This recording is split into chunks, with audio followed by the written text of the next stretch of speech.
Special প্লেয়ারকে special treatment, guard of অনারে বরণ করে নেওয়া হলো নেইমার জুনিয়রকে। যুক্তরাষ্ট্রে নেমে দলের ক্যাম্প শুরুর পর প্রথমবারের মতো অনুশীলনে এই তারকা শুরুতে অংশ নেন ওয়ার্ম আপে, এরপর কোচিং স্টাফের এক সদস্যের সঙ্গে রানিং আর ফিটনেস নিয়ে কাজ করেন। ব্রাজিলিয়ান ফুটবল কনফেডারেশন জানিয়েছে অনুশীলনে ৩৪ বছর বয়সী নেইমার মাঠের শারীরিক অনুশীলন করেছেন, এছাড়া বলেও কিছু সময় কাজ করেছেন। তবে এখনও তিনি দলের সঙ্গে পূর্ণাঙ্গ অনুশীলনে যোগ দেননি। সবকিছু চলছে চিকিৎসক ও ফিটনেস বিশেষজ্ঞদের নির্ধারিত পরিকল্পনা অনুযায়ী। এর আগে নিউ জার্সিতে দলের ক্যাম্পে ফিজিওথেরাপিস্ট ও ফিটনেস কোচদের সঙ্গে ইনডোর সেশনেই সীমাবদ্ধ ছিলেন ব্রাজিলের নাম্বার 10। গত মাসে সান্তোসের হয়ে করিতিবার বিপক্ষে ম্যাচে ডান পায়ের পেশিতে চোট পান নেইমার, সেই চোটই এখনও তাকে ভোগাচ্ছে।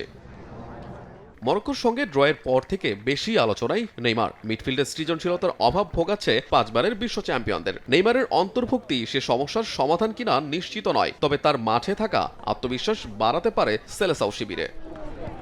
শনিবার গ্রুপ পর্বের দ্বিতীয় ম্যাচ ব্রাজিলের। এর আগে আরও সেশন আছে কার্লো আনচেলত্তির দলের। নেইমারের শারীরিক অবস্থার উন্নতি ঠিক করবে তার প্রত্যাবর্তনের দিনক্ষণ।